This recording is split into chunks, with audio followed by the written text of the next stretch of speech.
if you ask them where the masks are going to be, they won't tell you. Now, why won't they tell you? Why can't we be open and honest about this? If this is a true benefit to society, and whose benefit is it? Then we also have WiMAX, which Intel is implementing. WiMAX is a signal that Magda Havas warned us about. She said she wasn't as worried about the Tetra signal from the Garda station as she was about WiMAX. WiMAX is being beta tested here at Maynooth, and they're rolling it out in Baltimore, and they're moving it back up to my hometown of Chicago. Who's testing the safety of this and I'm not a scientist. I have no claims to knowledge about it, other than the fact that Tetra has split the Garda forces, the police forces in Britain down the middle. Half have it, it's called Airwave in Britain, and half of them won't have it. But it's being imposed on us here. The history of Tetra here, as far as I know, and please, I stand to be corrected, is that Tetra was... Now, why we'd need such a strong signal on Lewis is another question. But after the success of it here in Ireland, they moved on to the Beijing Olympics, where it was installed on the mass transit in Beijing. So those are the signals that we have.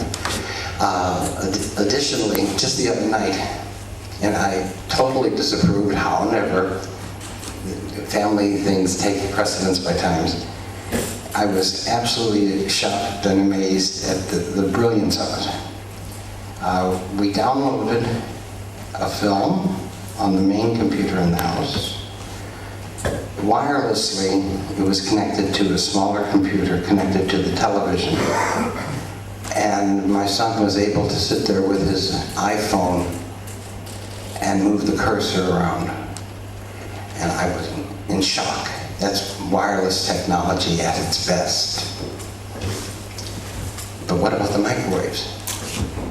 I can feel personally, and other people will testify to it, that they can feel these as they, when you pass them out, and it's disguised as a tree, but every time I get near it, my ears just fill up.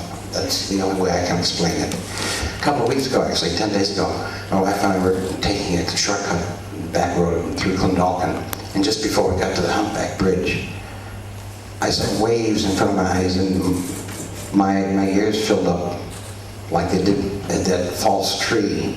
And my wife says, "What was that?" My head is lifting.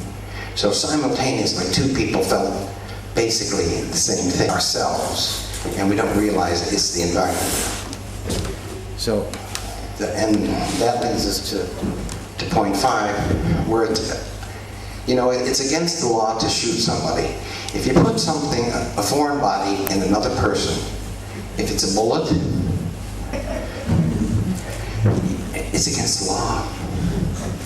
So it seems to me that we know that microwaves are real.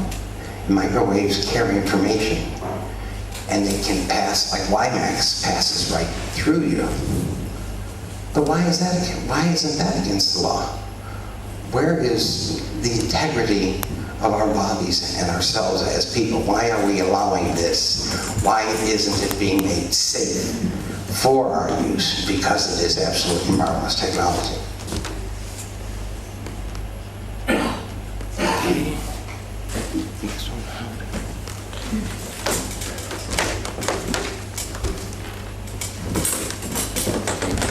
Now, another point in this is they put doors on microwave ovens.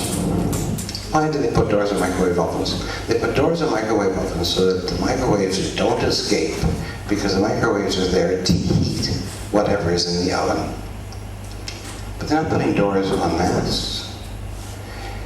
And the standards that have been applied to the masks are based on heat and how much heat is generated, not on information carrying microwaves, which are totally different. They have a different effect on the human being, and they're experts here. I know that there's at least one physicist, and in addition to Professor Johansson. So we're talking about standards that are inappropriate for the industry that they were designed to regulate, or at least be aspirational so that people would work for them and protect us at the same time.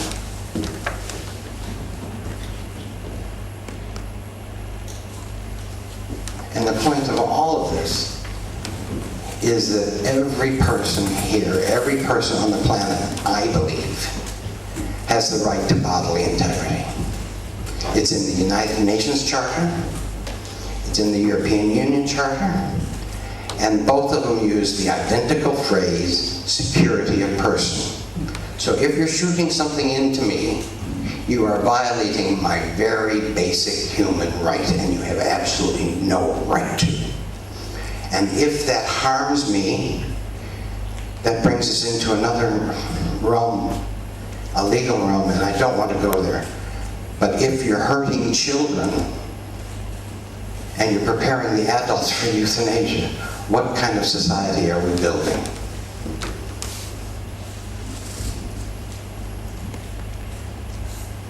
If this computer had been working properly, I wouldn't be so long-winded. But, so we get back to the point of the clusters. Clusters are cause for concern. For years, these clusters of cancer have been reported around electrical installations, as I said earlier. Science knows that these cause cancer, and those who pay for the research keep the research private. It's proprietary. So, if you know that you're going to make a lot of money from something, but there may be collateral damage somewhere, you're not going to release that because the incentives are so vast and so great. And I have a journalist that I took down, or that Jim had, named Blake Levitt.